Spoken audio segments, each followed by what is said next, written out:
إذا قربت ساعة يا لها وزلزلت الأرض زلزالها تسير الجبال على سرعة كمر السحاب ترى حالها كمر السحاب ترى حالها كمر السحاب ترى حالها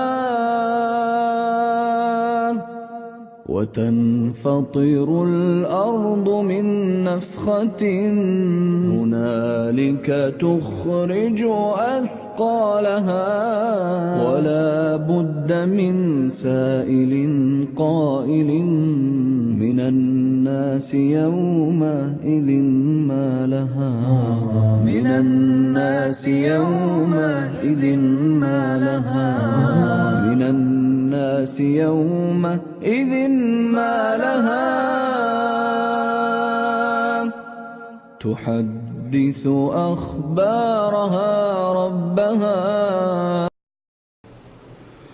السلام عليكم ورحمة الله وبركاته.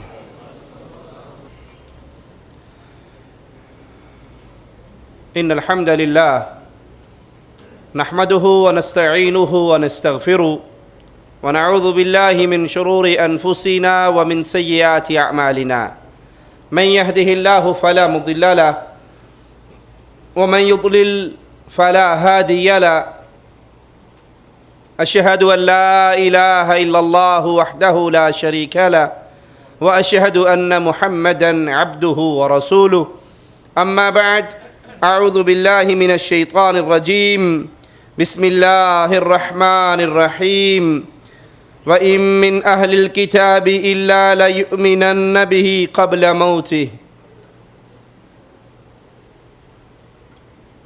عیسیٰ علیہ الصلاۃ والسلام کا نزول قیامت کی نشانیوں میں سے ایک نشانی ہے. ان کے نازل ہونے کے بعد اہل کتاب کے تمام شبہات دور ہو جائیں گے اور وہ سب عیسیٰ علیہ الصلاۃ والسلام پر ایمان لے آئیں گے. قرآن حکیم کی ایک اور آیت سے بھی اس کی طرف اشارہ ملتا ہے وَإِنَّهُ لَعِلْمٌ لِلسَّاعَةِ، یعنی عیسیٰ علیہ الصلاۃ والسلام قیامت کی نشانیوں میں سے ایک نشانی ہے. چونکہ وہ دجال کے ظہور ہونے کے بعد تشریف لائیں گے تو اللہ تعالیٰ دجال کو سیدنا عیسیٰ علیہ الصلاۃ والسلام کے ہاتھ سے قتل کروائے گا. عیسیٰ علیہ الصلاۃ والسلام کے زمانے میں ہی یاجوج اور ماجوج کا خروج ہوگا اور عیسیٰ علیہ الصلاۃ والسلام کی دعا کی برکت سے اللہ اس شریر قوم کو ہلاک کر دے گا. نزول عیسیٰ علیہ الصلاۃ والسلام کے بارے میں آئیے اہل علم حضرات کے کچھ اقوال اپنے سامنے رکھتے ہیں. شیخ احمد شاکر فرماتے ہیں آخری زمانہ میں عیسیٰ علیہ الصلاۃ والسلام کا نزول یہ عقائد سے تعلق رکھتا ہے اور یہ ایسا مسئلہ ہے جس میں مسلمانوں کے درمیان کوئی اختلاف نہیں ہے.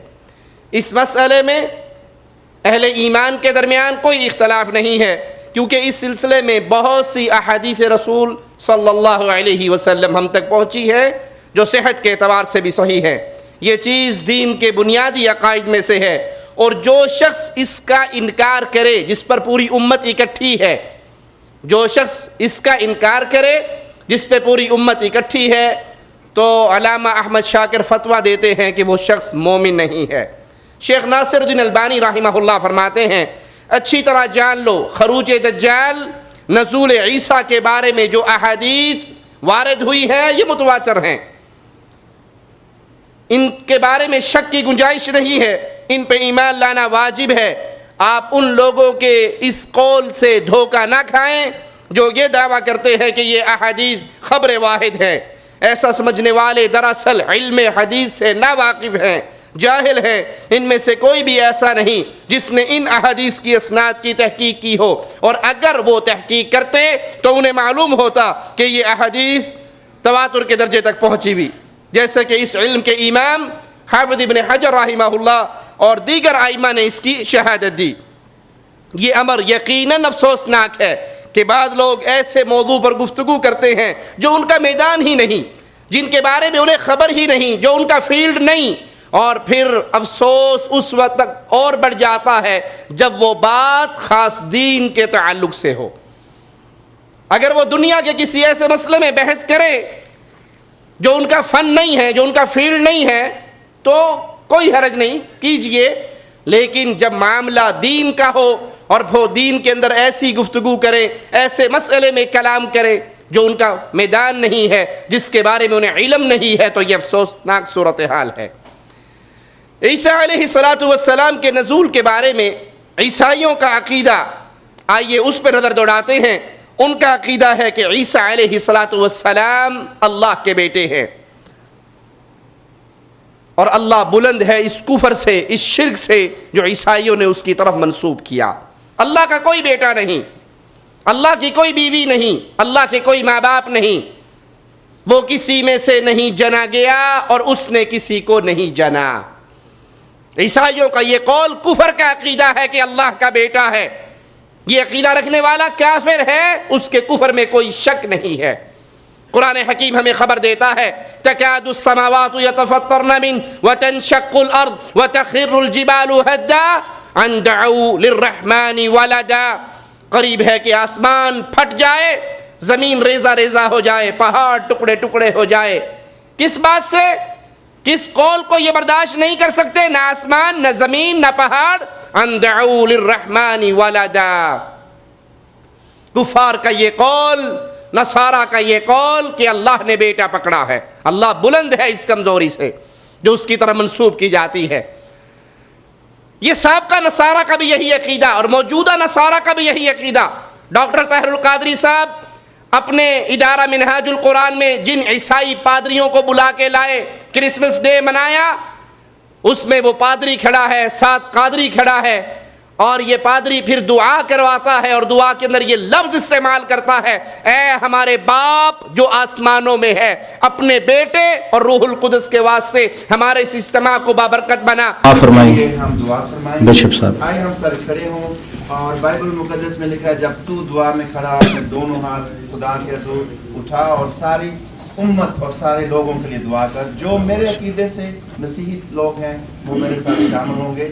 اے ہمارے باپ جو آسمان پر ہے، تیرا نام پاک مانا جائے، تیری بادشاہی آئے، تیری مرضی جیسے آسمان پر پوری ہوتی ہے زمین پر بھی ہو۔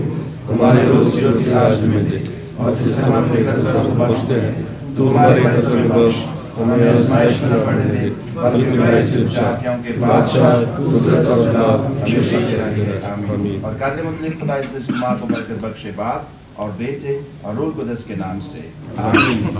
آپ کو بہت بہت نیا سال اور کرسمس مبارک۔ نعوذ باللہ، تو باپ ہے اور عیسیٰ تیرا بیٹا ہے، یہ کفر کا عقیدہ ہے، اور وہ بھی اسلام کے دعوے میں جھوٹ بولتے ہیں، جو اللہ کو گالیاں دینے والوں کو اپنا دوست بناتے ہیں اور ان کے ساتھ کھڑے ہو کے اس کفر کو برداشت کرتے ہیں۔ عیسائیوں کا یہ عقیدہ ہے کہ عیسیٰ اللہ کے بیٹے ہیں۔ عیسائیوں کے عقیدے کے مطابق عیسیٰ علیہ السلام کو قتل کیا گیا، پھر سولی پہ چڑھایا گیا، اور 3 دن کے بعد ان کو آسمانوں پر اٹھا لیا گیا، اور وہ اپنے باپ کے پہلو میں یعنی رب کے پہلو میں جا بیٹھے، اور وہ آخری زمانے میں نزول کریں گے۔ اہل کتاب 2 مسیحوں پر متفق ہیں، ایک مسیح ہدایت اور ایک مسیح گمراہی۔ مسیح ہدایت وہ داؤد علیہ السلام کی اولاد میں سے عیسیٰ علیہ السلام، اور مسیح گمراہی اس کے بارے میں اہل کتاب کا کہنا ہے کہ وہ یوسف علیہ السلام کی اولاد میں سے ہے، اور وہ دجال ہے جو مسیح گمراہی کہلاتا ہے۔ عیسیٰ علیہ السلام کے بارے میں عیسائیوں کے عقیدے اور مسلمانوں کے عقیدے میں فرق ہے۔ عیسائیوں کا عقیدہ ہے کہ عیسیٰ اللہ کے بیٹے ہیں، مسلمانوں کا عقیدہ ہے کہ عیسیٰ اللہ کے بندے ہیں، بشر ہیں، رسول ہیں۔ بشر ہیں، بندے ہیں، رسول ہیں، وہ اللہ کے بیٹے نہیں ہیں۔ اسی طرح محمد کریم صلی اللہ علیہ وسلم بھی اللہ کے بندے ہیں، اللہ کے رسول ہیں اور بشر ہیں، جو محمد کریم صلی اللہ علیہ وسلم کو اللہ کے نور کا ٹکڑا مانے، نور من نور اللہ مانے ان کی بشریت سے انکار کرے تو وہ قرآن حکیم کی آیت کا انکار کرنے کی وجہ سے وادی کفر میں داخل ہو جاتا ہے۔ مالک اپنے نبی سے اعلان کرواتا ہے، قل اے نبی کہو انما انا بشر مثلکم، میں تمہاری طرح کا بشر ہوں، انسان ہوں۔ انسان ہونے کے ناطے نبی علیہ السلام عام انسانوں کی طرح شان، مقام، عزت ایسی ہے، پوری انسانیت ایک پلڑے میں ہو، مصطفیٰ علیہ السلام ایک پلڑے میں ہو، کائنات مل کے محمد کے مقام کا مقابلہ نہیں کر سکتی صلی اللہ علیہ وسلم۔ میرے نبی کا نام آئے تو پیار سے کہا کریں صلی اللہ علیہ وسلم۔ آپ ایک مرتبہ کہو گے صلی اللہ علیہ وسلم، عرش والا آپ پہ اپنی 10 رحمتوں کا نزول فرما دے گا۔ تو یہ کفر کا عقیدہ ہے عیسائیوں کا۔ اس کے مقابل مسلمانوں کا قرآن و حدیث کے دلائل کی روشنی میں کیا عقیدہ ہے کہ عیسیٰ اللہ کے بندے ہیں، بشر ہیں اور رسول ہیں۔ عیسائیوں کا عقیدہ ہے کہ یہودیوں نے عیسیٰ علیہ السلام کو سولی پہ چڑھایا اور اللہ نے پھر 3 دن کے بعد انہیں آسمانوں پہ اٹھایا۔ مسلمانوں کا عقیدہ ہے کہ نہیں، یہودی اس اپنی پلاننگ میں ناکام ہوئے، اللہ نے عیسیٰ علیہ السلام کی شبیہ انہی میں سے ایک شخص پہ ڈال دی اور اس کو انہوں نے سولی پہ چڑھایا، اور اللہ مالک نے عیسیٰ علیہ السلام کو زندہ آسمانوں پہ اٹھا لیا۔ عیسائیوں کے یہ عقائد باطل ہیں، عیسائیوں کے یہ عقیدے جھوٹے ہیں۔ صحیح بات وہی ہے جو اللہ کے قرآن سے اور محمد کریم صلی اللہ علیہ وسلم کے فرمان سے ہمیں ملی۔ عیسیٰ علیہ السلام ان کا نزول ہوگا، لیکن وہ کن حالات میں نازل ہوں گے، اس وقت حالات کیا ہوں گے؟ مصنف عبد الرزاق کے اندر یہ روایت موجود ہے کہ دجال مدینے کی بنجر زمین پہ پڑاؤ ڈالے گا، وہاں پہ وارد ہوگا۔ مدینے کے اندر داخل ہونا اس کے لیے ممنوع ہے۔ مدینے میں زلزلوں کے 2 جھٹکے آئیں گے اور تمام منافق مرد اور عورتوں کو مدینہ اپنے اندر سے باہر نکال کر پھینک دے گا، جو جا کر دجال کے لشکر کے ساتھ مل جائیں گے۔ پھر دجال شام کی طرف رخ کرے گا۔ کچھ مسلمان جو شام کے ایک پہاڑ کی چوٹی پر موجود ہوں گے، دجال اس پہاڑ کے نیچے جا کے ان کا محاصرہ کر لے گا، ان کو گھیر لے گا۔ یہ محاصرہ طویل ہوگا۔ ایک مسلمان کھڑا ہوگا، باقی مسلمانوں سے کہے گا کہ تم کیوں انتظار میں بیٹھے ہو، نکلو اللہ کے اس دشمن کے ساتھ مقابلہ کرنے کے لیے۔ 2 میں سے ایک خوشخبری تمہیں ضرور ملے گی، یا تو تم اس ظالم پر غالب آ جاؤ گے یا پھر تم شہادت پا کے اللہ کی جنتوں کے مہمان بن جاؤ گے۔ کیوں تم بیٹھے ہو، کیوں انتظار میں ہو، نکلو اللہ کے دشمن کی طرف نکلو۔ 2 میں سے ایک بھلائی تو تمہیں ضرور ملنے والی ہے۔ وہ سب خلوص سے دل سے موت پر بیعت کر لیں گے، دجال سے مقابلے کی، دجال سے جنگ کی تیاری کر لیں گے، اور اچانک ان کے اوپر اندھیرا چھا جائے گا، اور اندھیرا بھی اتنا شدید ہوگا کہ ہتھیلی انسان اپنے ہاتھ کو نہیں دیکھ سکے گا، وہ نظر نہیں آئے گی۔ اسی دوران اچانک عیسیٰ ابن مریم علیہ السلام تشریف لائیں گے۔ مومنوں کی آنکھوں سے جب اندھیرے ہٹیں گے، ظلمت دور ہوگی، تو وہ ان کو اپنے سامنے پائیں گے۔ جو زرہ پہنے ہوئے ہوں گے وہ کہیں گے اللہ کے بندے آپ کون ہو؟ عیسیٰ علیہ السلام جواب میں فرمائیں گے میں اللہ کا بندہ ہوں، میں اللہ کا رسول ہوں، میں اس کی طرف سے روح ہوں، میں اس کا کلمہ عیسیٰ ابن مریم ہوں۔ اس موقع پہ عیسیٰ علیہ السلام اہل ایمان سے کہیں گے دجال سے مقابلے کے لیے 3 صورتیں ہیں، ان میں سے کوئی ایک صورت تم اپنے لیے پسند کر لو۔ 3 صورتوں میں سے جو چاہے پسند کر لو، جو تم پسند کرو گے۔ یہ 3 صورتیں ہیں۔ پہلی صورت یہ ہے کہ تم انتظار کرو اللہ دجال پر، اس کے لشکروں پر اپنا عذاب آسمان سے نازل کر دے۔ دوسری صورت یہ ہے انتظار کرو اللہ دجال اور اس کے لشکروں کو زمین میں دھسا دے۔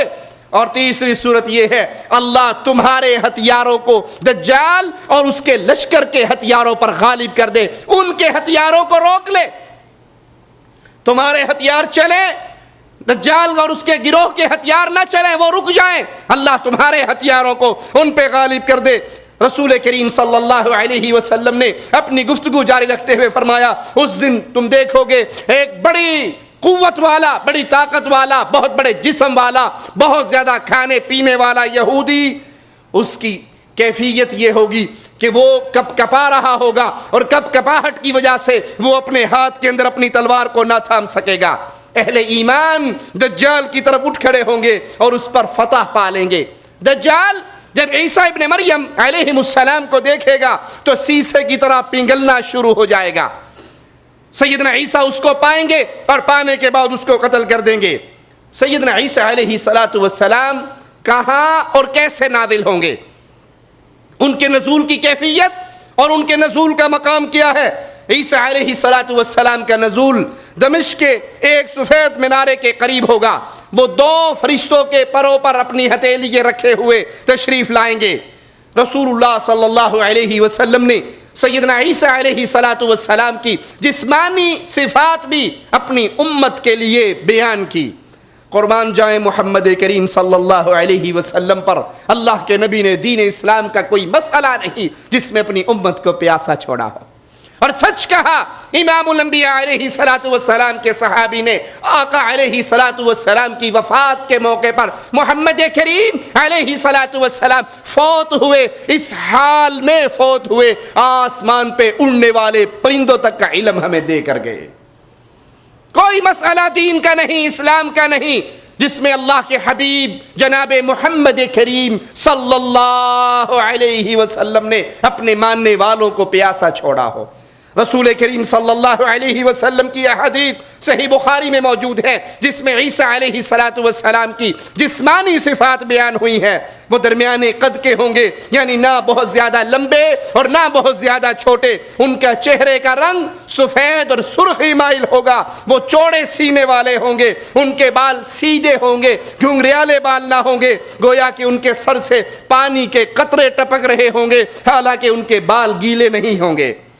لوگوں میں عروہ بن مسعود ثقفی رضی اللہ عنہ وارضا، ان کی شکل سیدنا عیسیٰ علیہ السلام سے زیادہ ملتی ہے۔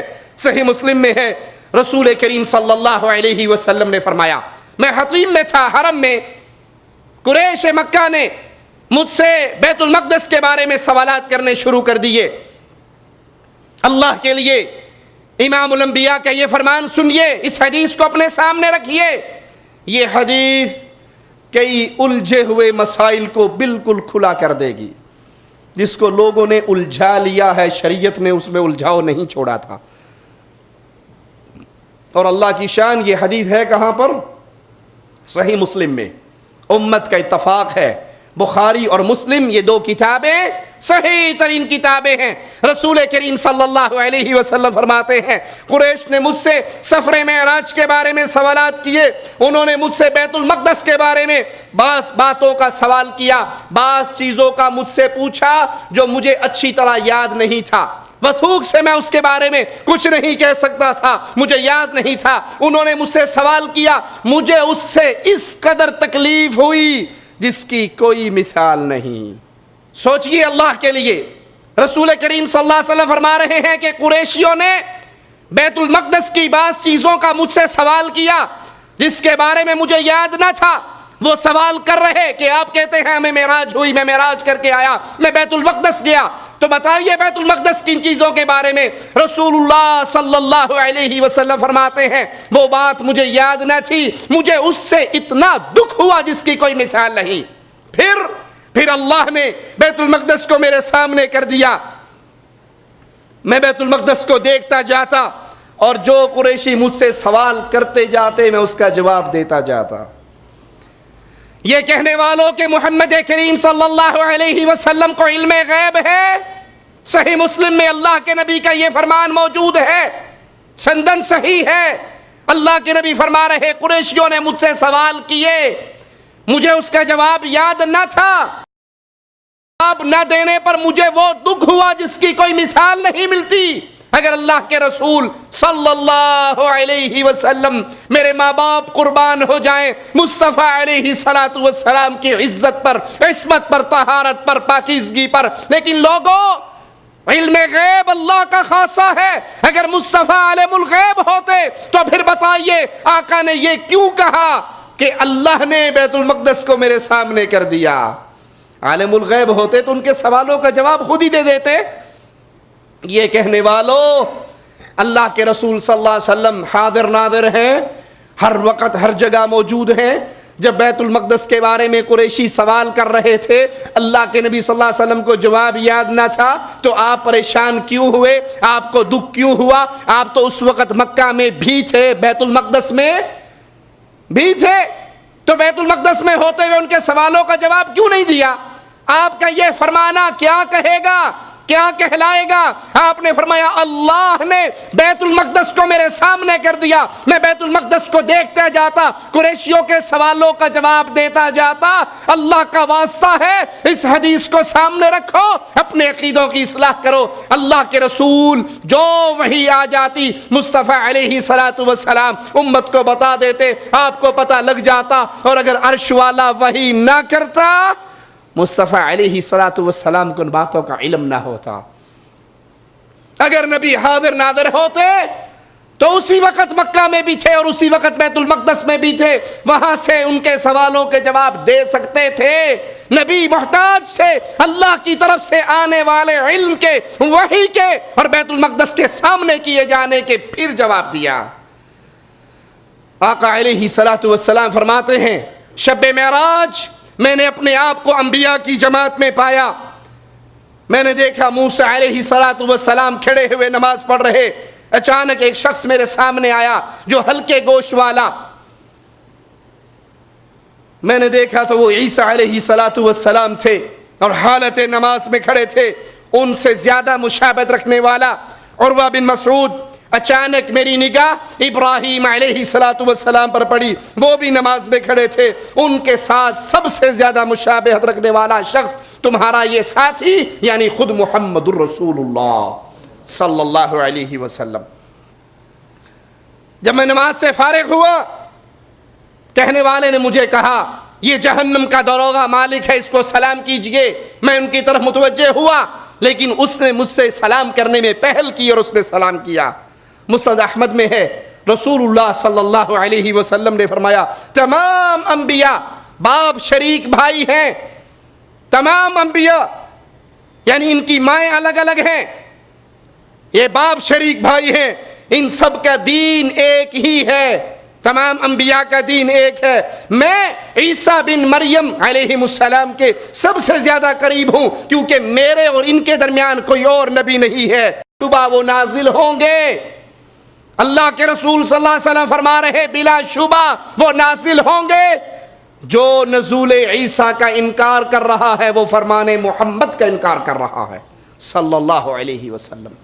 میرے نبی علیہ السلام کی صحیح حدیث امت تک پہنچی، امت کا اتفاق، آپ فرما رہے ہیں وہ نازل ہوں گے۔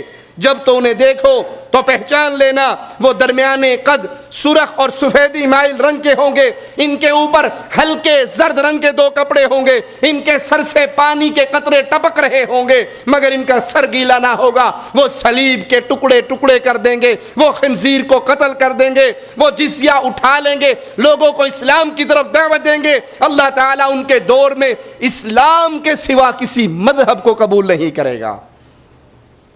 جزیہ دے کر اپنے مذہب پر باقی رہنے والا نظام ختم ہو جائے گا، سوائے اسلام کے اللہ دوسرا کسی مذہب کو قبول نہیں کرے گا، اور ان کے عہد میں اللہ تعالی مسیح دجال کو ہلاک کر دے گا۔ زمین میں امن و امان کا دور دورہ ہوگا، زمین میں سکون ہوگا، امن و امان ہوگا، حتیٰ کہ شیر اونٹوں کے ساتھ، چیتے گائے کے ساتھ، بھیڑیے بکریوں کے ساتھ چریں گے اور وہ انہیں کوئی نقصان نہیں پہنچائیں گے۔ پھر عیسیٰ علیہ السلام 40 سال حکومت کریں گے، پھر ان کی وفات ہوگی اور مسلمان عیسیٰ علیہ السلام کا نماز جنازہ ادا کریں گے۔ سلسلہ احادیث صحیحہ کے اندر شیخ البانی رحمہ اللہ یہ روایت لے کر آئے ہیں کہ رسول اللہ صلی اللہ علیہ وسلم نے فرمایا مسیح علیہ السلام کی آمد کے بعد زندگی گزارنے والوں کو مبارک ہو، اس جماعت کو مبارک ہو جو عیسیٰ علیہ السلام کے نزول کے بعد زندگی کو پائیں گے۔ آسمان کو بارش برسانے کی اجازت مل جائے گی، زمین کو انگوریاں اپنے خزانے نکالنے کی اجازت مل جائے گی، حتیٰ کہ کوئی آدمی کسی پتھر کے اوپر بھی بیج پھینک دے گا وہ وہاں پر بھی انگوری پیدا ہو جائے گی۔ پتھر کے اوپر بھی اگر بیج ڈال دیا گیا وہاں پر بھی انگوری ہوگی. آدمی شیر کے پاس سے گزرے گا لیکن شیر اس کو نقصان نہیں پہنچائے گا. اس وقت آپ اس کی دشمنی، حسد، کینہ یہ ختم ہو جائے گا. لڑائی اور قتل و غارت بھی رک جائے گی. اس دجال کے قتل ہونے کے بعد عیسیٰ علیہ السلام کی حکومت میں امن و سکون ہوگا. لڑائی اور قتل و غارت بھی ختم ہو جائے گی. مسند احمد میں ہے رسول اللہ صلی اللہ علیہ وسلم نے فرمایا عیسیٰ بن مریم علیہ السلام عادل امام، انصاف کرنے والے حاکم بن کر نازل ہوں گے. وہ صلیب کو توڑیں گے، خنزیر کو قتل کریں گے، امن و سکون لوٹ آئے گا اور تلواروں کو درانتیوں کی شکل میں تبدیل کر دیا جائے گا. درانتی سمجھتے ہیں نا؟ پنجاب والے سمجھتے ہیں گھاس کاٹنے کے لیے. جنہیں مجھا رکھی انہوں ہی پتا درانتی کی شے ہوں دی. تلواروں کو درانتیوں میں تبدیل کر دیا جائے گا. قتل و غارت ختم، لڑائی جھگڑے ختم، جنگ و جدال ختم ہو جائے گا. ہر زہریلے جانور کا زہر اللہ ختم کر دے گا. ہر زہریلے جانور کا زہر ختم کر دے گا. آسمان سے رزق نازل ہوگا، زمین اپنی برکات نکالے گی. حتیٰ کہ بچہ ایک سانپ کے ساتھ کھیلے گا لیکن سانپ اسے تکلیف نہیں دے سکے گا. بھیڑیا بکریاں چرائے گا اور انہیں کوئی نقصان نہیں دے گا. شیر گائے چرائے گا اور انہیں کوئی نقصان نہیں دے گا. سیدنا عیسیٰ بن مریم علیہ السلام، ان کے ساتھیوں کا، ان کے ساتھ ملنے والوں کا، اہل ایمان کی جماعت کا مقام کیا ہے. سنن نسائی کے اندر رسول اللہ صلی اللہ علیہ وسلم کا یہ فرمان سنیے، عصابتان من امتی، میری امت کے دو گروہ ایسے ہیں، میری امت کی دو جماعتیں ایسی ہیں، احرزہم اللہ من النار، جن کو اللہ نے جہنم کی آگ سے محفوظ کر دیا ہے. میری امت کے دو گروہ وہ خوش نصیب گروہ ہیں جن کو جہنم کی آگ سے اللہ نے بچا لیا. عصابۃ تغزو الہند، ایک وہ گروہ جو غزوہ ہند کا مارکہ لڑے گی، ہند کو فتح کرے گی. وہ عصابۃ تکون مع عیسیٰ ابن مریم علیہ السلام، اور ایک وہ گروہ جو عیسیٰ علیہ السلام کے ساتھ ہوگا. ایک گروہ جو ہند کو فتح کرے گا، غزوہ ہند میں شریک ہوگا، اور ایک گروہ جو عیسیٰ علیہ السلام کے ساتھ ہوگا. اللہ ان دونوں جماعتوں پر جہنم کو حرام کر چکا ہے. غزوہ ہند سے اس حدیث میں مراد، کچھ محدثین کہتے ہیں کہ محمد بن قاسم رحمہ اللہ، جنہوں نے سب سے پہلے ہند پر حملہ کیا. یہ تو آج کی تقسیم ہے نا، انڈیا، پاکستان، سری لنکا، بنگلہ دیش. اصل میں پہلے تو یہ سارا ہند کہلاتا تھا، اور سب سے پہلے محمد بن قاسم ثقفی رحمہ اللہ نے یہاں پر حملہ کیا. ان سے وہ مراد ہیں. کچھ علماء، کچھ محدثین کا یہ قول بھی ہے کہ یہ قیامت کے قریب جا کر ایک مارکہ ہوگا، اس سے وہ جماعت مراد ہے، وہ مراد ہوں یا وہ. لیکن آج جو لوگ کشمیر کے اندر جہاد کر رہے، لڑائی کر رہے، جنگ کر رہے، وہ اس حدیث کو اپنے لیے بہت بڑی دلیل سمجھتے ہیں. سوال کرنے والوں کو جواب میں یہ حدیث سناتے ہیں کہ ہم وہ جماعت ہیں جس کے بارے میں اللہ کے نبی صلی اللہ علیہ وسلم نے فرمایا کہ وہ ہند سے جہاد کرے گی، ہند سے غزوہ لڑے گی. اللہ کے لیے غور کیجئے، یہ حدیث آج لڑنے والوں پر فٹ نہیں آتی. کشمیر کے اندر لڑنے والے مارکوں پر آج یہ حدیث فٹ نہیں آتی. اس کی وجہ کیا ہے؟ اس کی وجہ یہ ہے کہ کشمیر میں جو جنگ برپا ہے، اس جنگ کے پیچھے دو بڑے نعرے ہیں. پہلا نعرہ کشمیر بنے گا پاکستان، دوسرا نعرہ کشمیر بنے گا خود مختار. یہ دو بنیادی نعرے، بنیادی نظریے ہیں کشمیر میں لڑنے والوں کے.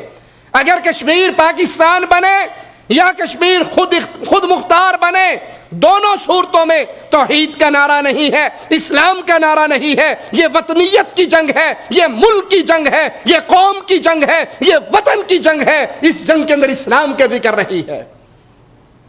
وطنیت کی جنگ اسلام نہیں ہوا کرتی، قومیت کی جنگ اسلام نہیں ہوا کرتی، ملکوں کو فتح کرنے کی جنگ اسلام نہیں ہوا کرتی. اسلام کی جنگ کی بنیاد لا الہ الا اللہ ہوا کرتے ہیں. اگر وہ جہاد اس کی بنیاد لا الہ الا اللہ ہے تو پھر اسے تسلیم کیا جائے گا، اور اگر اس کی بنیاد کشمیر بنے گا پاکستان یا کشمیر بنے گا خود مختار، تو پھر یہ جنگ قوموں کی، وطنوں کی، ملکوں کی، ٹکڑوں کی سیاست کی لڑائی ہے، اس پر اسلام کی جہاد کا لیبل نہ لگائیے۔ مالک کا فرمان سنیے، وَإِنِ اسْتَنصَرُوكُمْ فِي الدِّينِ فَعَلَيْكُمُ النَّصْرُ، اگر یہ دین کے اندر تم سے مدد مانگے تو پھر تم پہ ان کی مدد کرنا واجب ہے۔ اگر دین کے اوپر، دین کے نام پہ مدد مانگے، وطنیت کے نام پہ نہیں، قومیت کے نام پہ نہیں، آزادی کے نام پہ نہیں، آزادی کی تحریکوں کے نام پہ نہیں، بلکہ یہ تم سے مدد مانگے دین کے نام پہ، پھر تمہارے اوپر واجب ہے کہ تم ان کی مدد کرو۔ اور آج جو لڑائیاں ہیں وہ وطنیت کی ہیں، وہ آزادی کی تحریکیں ہیں، وہ قومیت کی تحریکیں ہیں۔ اور اس کی دلیل کیا یاد رکھیے، جب لا الہ الا اللہ کی بنیاد پہ مارکا ہوگا تو اللہ کی قسم لڑنے والے صرف اہل ایمان ہوں گے۔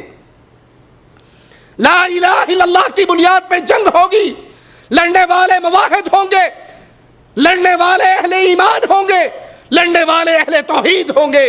آج کی لڑائی میں مشرک بھی لڑ رہا ہے، بدعتی بھی لڑ رہا ہے، صوفی بھی لڑ رہا ہے، وطن پرست بھی لڑ رہا ہے، قوم پرست بھی لڑ رہا ہے، آزادی کا نعرہ لگانے والا بھی لڑ رہا ہے، جس سے ثابت ہوتا ہے یہ ایمان کی جنگ نہیں ہے۔ ایمان کی جنگ ہو تو حضرت بلگی درگاہ پہ سجدہ کرنے والا کیوں لڑے؟ اگر ایمان کی جنگ ہو تو قبروں کا پجاری کیوں لڑے؟ اگر ایمان کی جنگ ہو تو وطن کی آزادی کے نعرے لگانے والا کیوں لڑے؟ اہل ایمان کا وہ گروہ جو جہاد کرے گا ان سے، وہ سارا اہل ایمان کا گروہ ہوگا، وہ اہل توحید کا گروہ ہوگا۔ اس میں کوئی گھوڑوں کے پجاری نہیں ہوں گے، نہ کوئی قبروں کے پجاری ہوں گے، نہ کوئی شرک اکبر کرنے والے ہوں گے، نہ وحدت الوجود کا عقیدہ رکھنے والے ہوں گے۔ اس میں گروہ ہوگا تو جس طرح محمد بن قاسم کی جماعت میں سارے مومن تھے، موحد تھے، کوئی مشرک نہیں تھا، کوئی بدعتی نہیں تھا، کوئی شرک کا داعی نہیں تھا، تو اس سے مراد بھی وہ جماعت ہے جو لا الہ الا اللہ کی بنیاد پہ لڑے گی۔ اللہ کی قسم، کسی کو چھیڑنا، طنز کرنا، تکلیف دینا مقصود نہیں ہے، مقصود حقیقت کو سامنے رکھنا ہے۔ یاد کر لیجئے گا میرے ان جملوں کو، اگر بنیاد لا الہ الا اللہ نہ ہو، آزادی بنیاد ہو، وطن بنیاد ہو، قوم بنیاد ہو، پھر ایمان نہیں آیا کرتا، اسلام نہیں آیا کرتا، اسلام کا لیبل لگ جاتا ہے۔ وگرنہ کشمیر کے نام پہ ایک ٹکڑا آزاد ہوا یا نہیں ہوا؟ آزاد کشمیر تو آزاد ہو چکا، کیا وہاں پر لا الہ الا اللہ کی حکومت قائم ہو گئی؟ وہاں پہ سہیلی سرکار کے دربار کی پوجا ہو رہی، وہاں پہ قبروں کی پوجا ہو رہی، نہ وہاں پہ توحید غالب ہے، نہ اللہ کی حاکمیت غالب ہے، نہ عرش والے کا قرآن غالب ہے۔ جب مقصود لا الہ الا اللہ نہ ہو، جب مطلوب لا الہ الا اللہ نہ ہو، جب تحریک لا الہ الا اللہ کی بنیاد پہ نہ اٹھائی جائے، چوں چوں کا مربع ہو، یا علی مدد کہنے والا بھی لڑ رہا ہے، یا رسول اللہ مدد کہنے والا بھی لڑ رہا ہے، قبروں کے طواف کرنے والے بھی لڑ رہے ہیں، اسلام سے بیزار وطن پرست بھی لڑ رہے ہیں، اور نام اس کو جہاد کا دیں تو یہ جہاد کے نام پہ داغ اور دھبا ہے۔ جہاد جب بھی ہوتا ہے، یاد کر لیجئے، جہاد جب بھی ہوتا ہے وہ خلیفے کے جھنڈے کے نیچے ہوتا ہے۔ مصطفیٰ علیہ السلام کا فرمان ہے کہ امام ڈھال ہوا کرتا ہے جس کے پیچھے سے جنگ لڑی جاتی ہے۔ خلیفہ کی امارت پر، اس کی خلافت پر، اس کے آرڈر پر، ولی الامر کے حکم پر جہاد ہوتا ہے۔ پھر ملک فتح ہو جائے، علاقے فتح ہو جائیں، بستیے فتح ہو جائیں تو مسلمان آپس میں نہیں الجھتے، مسلمانوں کے امیر مقرر کر دیا جاتا ہے۔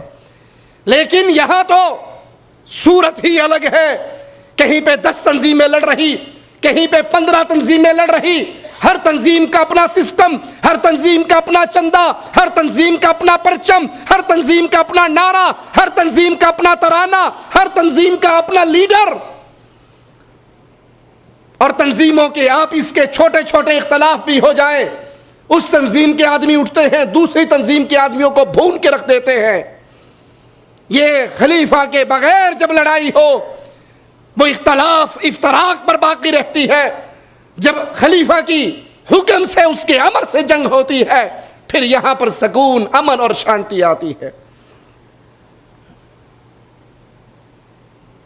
یہی وجہ ہے اس جنگ کے اندر اگر کوئی قبر پرست بھی مارا جائے، اپنے اتحاد کو برقرار رکھنے کے لیے اس کو بھی شہید کا لقب دیا جاتا ہے، اس کو بھی مجاہد تسلیم کیا جاتا ہے، اس لیے کہ وہ اس میدان میں آپ کے ساتھ ہے۔ اگر کوئی دلیل یہ دے کہ ہم تو مظلوم کی مدد کے لیے گئے ہیں، جس جنگ کا جو طریقہ کار آپ نے اپنایا ہوا ہے یہ مظلوم کے ظلم میں اضافے کا سبب بن رہا ہے، اس سے کمی نہیں ہو رہی۔ میں آپ کو مثال دے کے بتاتا ہوں، ایک درخت پہ شہد کی مکھیاں بیٹھی ہوں، شہد کی بڑی مکھیوں کا چھتا دیکھا ہے نا، ایک آدمی موٹر سائیکل پر آئے، غلیل میں پتھر ڈالے اور اس چھتے پہ مارے اور خود کک مار کے بھاگ جائے۔ اب یہ مکھیاں اڑیں اور گزرنے والے مسافروں کو کاٹیں، ثواب کس کو ملے گا؟ پتھر مار کے بھاگنے والے کو؟ اس نے چھیڑا ان کو۔ جو طریقہ واردات آج تنظیموں نے اپنایا ہے، ایک تنظیم کے 3 آدمی 4 آدمی 5 آدمی جاتے ہیں، وہ ایمبوش لگاتے ہیں، قافلے پر حملہ کرتے ہیں، 4 میزائل 4 پٹاخے 4 بمب 4 شرلیے وہ چلا کے گائیڈوں کے ذریعے واپس بارڈر پار کر آتے ہیں، اور جب دشمن قوم دشمن فوج اٹھتی ہے، ان کے سپاہی مرے ہوئے، مارنے والے غائب ہیں، وہ اٹھ کر ان مسلمان بستیوں پہ حملہ کرتے ہیں جو اس چھاونی کے قریب ہوتی ہیں، اور یہ اپنے مجلوں میں لکھتے ہیں ہم پہاڑ پہ بیٹھ کر دوربین سے دیکھ رہے تھے، مسلمان بستی پر بڑا ظلم ہو رہا تھا۔ ارے ظالم، یہ ظلم کروایا کس نے ہے؟ بھیڑ کے اس چھتے کو چھیڑا کس نے ہے؟ مار کے بھاگا کس نے ہے؟ اگر آپ میں طاقت ہے تو مارنے کے بعد بھاگتے کیوں ہو؟ رک کر کیوں نہیں مقابلہ کرتے؟ اور اگر آپ کہو ہم تو تھوڑے ہیں، ان کی فوج زیادہ ہے، اگر آپ میں طاقت نہیں ہے تو پنگا کیوں لے رہے ہو؟ اگر طاقت ہے تو مار کر بھاگے کیوں؟ اور اگر طاقت نہیں تو چھیڑا کیوں؟ جائیے اللہ کی قسم، محمد کریم صلی اللہ علیہ وسلم کے دور سے لے کر آخری مسلمان خلیفہ کے دور تک کوئی ایک مثال پیش کر دیجئے مسلمانوں میں طاقت نہ ہو اور مسلمانوں نے کافروں کو چھیڑ کے بھاگ گئے ہوں، اور اس کے بدلے میں گھروں میں سوئی ہوئی بہنیں، گھروں میں سوئے ہوئے بچے، گھروں میں آرام کرتی ہوئی عورتوں کو کفار نے اٹھ کر ان کی عزتوں کو پامال کیا ہو، اور مسلمان ہاتھ پہ ہاتھ رکھ کے بیٹھا دیکھتا رہ گیا ہو۔ یہ طریقہ اسلام کا طریقہ نہیں ہے، یہ راستہ اسلام کا راستہ نہیں ہے۔ طاقت ہے، ایمان ہے تو آؤ اور کافر کے سامنے ڈٹ جاؤ، اور اگر طاقت نہیں ہے تو اس سے پہلے چھیڑ چھاڑی کرنے کا فائدہ نہیں ہے۔ ہر تنظیم کا آج دعویٰ ہے، کوئی کہتی ہے ہمارے پاس 70,000 کمانڈو ہیں، کوئی کہتی ہے 1,00,000 کمانڈو ہیں۔ اگر تم اس مسئلے کو ختم کرنا چاہتے ہو تو تمام تنظیمیں انفرادی طور پہ وہ سارے اپنے اپنے مجاہدوں کو، اپنے اپنے کمانڈروں کو اس بارڈر پار کیوں نہیں بھیج دیتی؟ اکٹھے جا کر حملہ کریں اور یہ معاملہ ختم ہو جائے 1 ہفتے میں، 1 مہینے میں۔ حقیقت یہ ہے کہ یہ سیاسی جنگ ہے، تم اس کو ختم نہیں کرنا چاہتے، بلکہ یہ آگ کی ایسی بھٹی ہے، تم چاہتے ہو یہ آگ جلتی رہے، جب بجھنے لگتی ہے 2-4 لکڑیاں اور پھینک دیتے ہو، جب وہ بجھنے لگتی ہے تو اور پھینک دیتے ہو۔ ارے ان مسلمانوں کی عزتوں سے کب تک کھیلو گے؟ مسلمانوں کے خون سے کب تک کھیلو گے؟ مسلمان بچیوں کی عزتوں سے کب تک کھیلو گے؟ اگر ان کو آزادی دلوانی ہے مل کر اکٹھے حملہ کیوں نہیں کرتے؟ اور اگر نہیں کر سکتے ان غریبوں کی جان کیوں نہیں چھوڑ دیتے؟ کب تک ان کو لٹکائے رکھو گے؟ کب تک یہ ظلم کے پہاڑ چلتے رہیں گے؟ کب تک مسلمان ظلم کی چکی میں پستے رہیں گے؟ یہ طریقہ اہل ایمان کا طریقہ نہیں ہے۔ اہل ایمان خلیفۃ المسلمین کے حکم سے نکلتے ہیں، نکلتے اس وقت ہیں جب اللہ طاقت دیتا ہے، اور جب طاقت دیتا ہے پھر اگر 313 کا مقابلہ 1000 سے ہو جائے وہ اپنا سر سجدے میں رکھ کے عرش والے سے مدد مانگتے ہیں۔ عیسیٰ علیہ السلام نازل ہوں گے، تمام انبیاء میں سے سیدنا عیسیٰ کے نزول میں کیا حکمت ہے؟ اس میں حکمت یہ ہے، آئیے علماء کے چند اقوال سنیں۔ سب سے پہلے یہودیوں کے اس دعوے کا رد مقصود ہے کہ ہم نے عیسیٰ کو نعوذ باللہ قتل کر دیا اور سولی پہ چڑھا دیا۔ اللہ تعالیٰ ان کے اس جھوٹ کو واضح کرنا چاہتا ہے کہ یہودیوں نے انہیں قتل نہیں کیا، بلکہ عیسیٰ علیہ السلام آئیں گے اور یہودیوں کے سردار، یہودیوں کے رئیس دجال کو قتل کریں گے۔ ابن حجر رحمہ اللہ نے اس قول کو تمام اقوال میں سب سے راجح قرار دیا ہے۔ سیدنا عیسیٰ علیہ السلام نے ایک قول یہ بھی ہے، انجیل میں محمد کریم صلی اللہ علیہ وسلم کی امت کی فضیلت کے بارے میں پڑھا، جیسا کہ مالک فرماتا ہے وَمَثَلُهُمْ فِي الْإِنْجِيلِ كَزَرْعٍ أَخْرَجَ شَطْأَهُ فَآزَرَهُ فَاسْتَغْلَظَ فَاسْتَوَىٰ عَلَىٰ سُوقِهِ، ان کی مثال انجیل میں اس کھیتی کی طرح ہے جس نے اپنی کونپل نکالی، پھر اسے مضبوط کیا، پھر وہ موٹا ہوا، پھر اپنے تنے پہ سیدھا کھڑا ہو گیا۔ تو سیدنا عیسیٰ علیہ السلام نے اللہ سے دعا مانگی کہ انہیں بھی امت محمدیہ کے ایک فرد قرار دے دیا جائے، بنا دیا جائے۔ اللہ نے ان کی دعا کو قبول کیا، انہیں باقی رکھا، اور وہ قیامت سے قریب نزول کریں گے اور محمد کریم صلی اللہ علیہ وسلم کے دین اسلام کے مٹ جانے والے شعائر کی دوبارہ تجدید کریں گے۔ سیدنا عیسیٰ علیہ السلام کا زمین پہ نازل ہونا ان کی موت کے وقت کے قریب آنے کی طرف اشارہ ہے کہ وہ زمین پہ آئیں گے، پھر تبھی موت فوت ہوں گے، پھر مسلمان ان کا جنازہ پڑھیں گے اور وہ زمین میں دفن ہوں گے۔ ان کے آنے میں ایک حکمت عیسائیوں کی تکذیب بھی ہے کہ ان کی آمد سے نصارہ کے جھوٹے دعوے کا بطلان ظاہر ہوگا، اور انہوں نے کہا تھا کہ اللہ کے بیٹے ہیں عیسیٰ، حالانکہ عیسیٰ علیہ السلام آئیں گے اور تمام مذاہب کا انکار کر کے ان کو ختم کر کے صرف اسلام کو قبول کریں گے، صلیب کو توڑ دیں گے، خنزیر کو قتل کر دیں گے۔ تو ان کے آنے میں ایک حکمت، جہاں یہودیوں کا رد مقصود ہے وہاں عیسائیوں کا رد بھی مقصود ہے۔ سیدنا عیسیٰ علیہ السلام اور امام الانبیاء، امام کائنات محمد الرسول اللہ صلی اللہ علیہ وسلم کے درمیان ایک باہمی ربط ہے۔ مسند احمد میں ہے، اللہ کے رسول صلی اللہ علیہ وسلم نے فرمایا انا اولی الناس بعیسی ابن مریم لیس بینی و بینہ نبی، میں عیسیٰ علیہ السلام کے سب سے زیادہ قریب ہوں کیونکہ میرے اور ان کے درمیان کوئی نبی نہیں۔ مسند احمد میں ہے، صحابہ نے عرض کی ہے اللہ کے رسول صلی اللہ علیہ وسلم اپنے بارے میں کچھ بتائیے، تو اللہ کے حبیب جناب محمد کریم صلی اللہ علیہ وسلم نے فرمایا میں اپنے باپ ابراہیم علیہ السلام کی دعا اور اپنے بھائی عیسیٰ علیہ السلام کی بشارت ہوں۔ اللہ کے رسول صلی اللہ علیہ وسلم نے اہل ایمان کو حکم دیا کہ وہ سیدنا عیسیٰ علیہ السلام کو آپ کا سلام پہنچائیں۔ مسند احمد میں ہے، رسول اللہ صلی اللہ علیہ وسلم نے فرمایا یوشک المسیح عیسی ابن مریم ان ينزل حکما قسطا و اماما عدلا، ان قریب عیسیٰ بن مریم علیہ السلام انصاف پرور حاکم اور عدل کرنے والے امام بن کر تشریف لائیں گے۔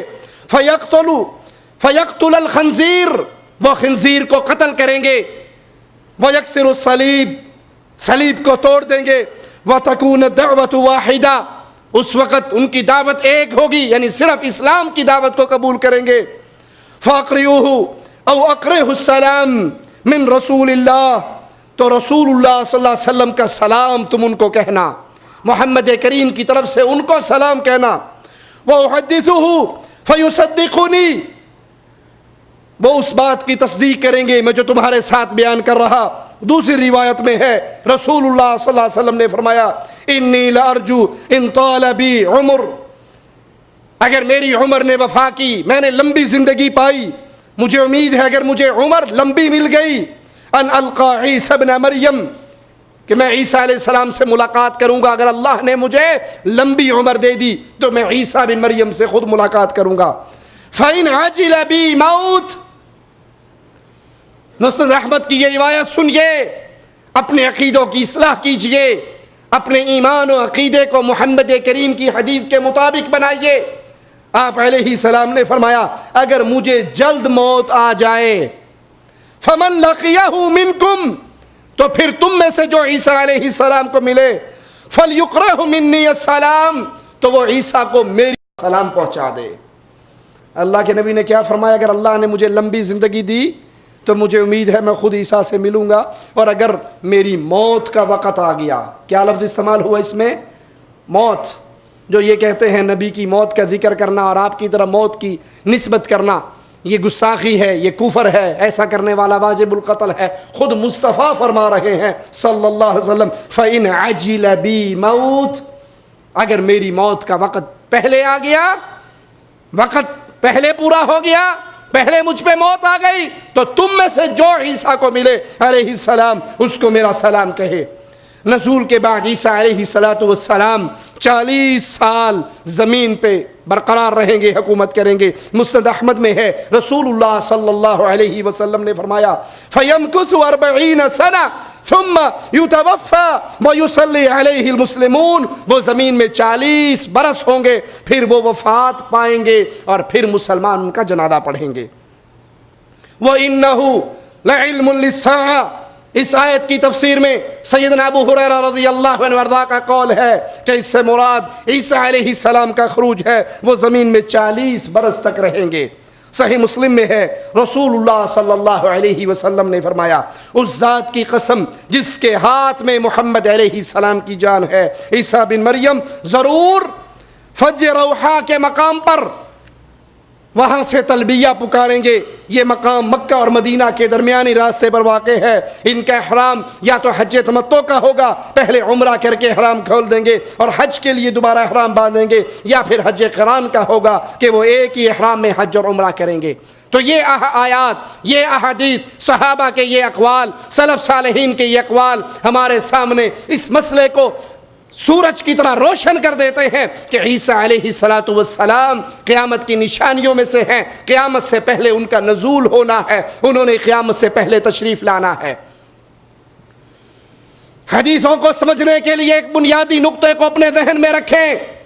اگر ایک حدیث آپ کی عقل میں نہیں آتی، کسی مولوی صاحب کی عقل میں نہیں آتی، تو اس میں قصور فرمان مصطفیٰ کا نہیں ہے، سمجھنے والے کی عقل کا ہے۔ احادیث مصطفیٰ کو اس لیے ٹھوکر نہ ماریے کہ عقل اس کو نہیں مانتی، آپ کی عقل میں نہیں آتی۔ ہم مصطفیٰ علیہ السلام پر ایمان لے کر آئے، ہم جتنے ایمان لے کر آئے، ہم نے نبی کو دیکھا ہے، ہم نے نبی کو دیکھا ہے، جبرائیل کو اترتے ہوئے دیکھا ہے نبی پر۔ سیدہ عائشہ رضی اللہ تعالی عنہا دیکھتی ہیں اللہ کے رسول صلی اللہ علیہ وسلم کے پاس سیدنا داہیہ کھڑے، داہیہ کلبی، اور آپ سے باتیں کر رہے۔ جب اللہ کے حبیب علیہ السلام واپس آئے، مومنوں کی ماں پوچھتی ہیں اللہ کے نبی یہ کیا کہنے آئے تھے، کیا بات کر رہے تھے آپ سے؟ کہا عائشہ یہ داہیہ نہیں تھے بلکہ تو جبرائیل تھے جو ان کی شکل میں آتے ہیں۔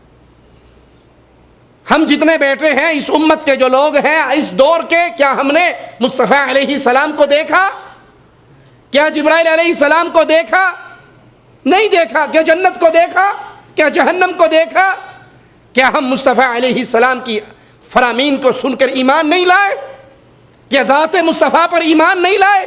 کیا اللہ پر ایمان نہیں لائے؟ یہ امت ہے جو غیب پر ایمان لاتی ہے، ان کے لیے یہی دلیل کافی ہے کہ محمد رسول اللہ نے فرمایا ہے صلی اللہ علیہ وسلم۔ یہ عقل پرست گروہ انکار کرنے والا احادیث کا، یہ احادیث کا انکار اس لیے کرتا ہے اپنے من میں جو آئے اس کو دین بنانے کے لیے۔ ہم پابند ہیں محمد الرسول اللہ صلی اللہ علیہ وسلم کی احادیث کے۔ ہاں حدیث صحیح ہو، صحیح سند سے ملی ہو، ہماری عقل میں آئے تب بھی ٹھیک ہے، عقل میں نہ آئے تب بھی ٹھیک ہے۔ اور اس کے لیے ہمارے سامنے دلیل ہے سیدنا علی رضی اللہ عنہ وارضاہ کا قول کہ اگر دین اسلام کو صرف عقل کی بنیاد پہ ہی پرکھا جاتا، دین اسلام کو صرف عقل کی بنیاد پہ ہی پرکھا جاتا کہ جو عقل میں آئے گا مان لیں گے، جو عقل میں آئے گا نہیں مانیں گے، تو مسح پاؤں کا کرتے ہیں جب جرابیں پہنی ہو، موزے پہنے ہو، مسح کدھر سے ہوتا ہے جی؟ اوپر سے۔ مٹی کدھر سے لگتی ہے؟ تو عقل کیا کہتی ہے کہاں سے مسح ہونا چاہیے؟ نیچے سے۔ دین کو سمجھنے کے لیے عقل استعمال ہوگی، درست ہے، لیکن عقل ہی وہ آخری چیز ہے کہ جو عقل میں آئے ہم مان لیں، جو عقل میں نہ آئے ہم نہ مانیں۔ یہ مومن کی صورت نہیں ہے، یہ اہل ایمان کا طریقہ کار نہیں ہے۔ اہل ایمان تو صرف یہ دیکھتے ہیں محمد الرسول اللہ صلی اللہ علیہ وسلم نے کیا فرمایا، اور جو فرمان مصطفیٰ ہو، جو رسول اللہ صلی اللہ علیہ وسلم کا آرڈر ہو، جو آپ کا فرمان ہو، وہ اسی وقت اپنی گردنیں جھکا دیتے ہیں اور کہتے ہیں اللہ کے نبی ہم نے سنا اور ہم ایمان لے کر آئے۔ اللہ سے دعا ہے اللہ ہماری خطاؤں کو معاف فرمائے، اللہ ہماری سیاہکاریوں کو معاف فرمائے، اللہ ہمیں زندہ رکھے، ایمان پہ رکھے، اللہ ہمیں موت دے، اس حال میں دے، اللہ ہم سے راضی ہو، ہم اپنے اللہ سے راضی ہوں۔ اقول قولی ھذا واستغفر اللہ لی ولکم ولسائر المسلمین فاستغفروہ انہ ھو الغفور الرحیم۔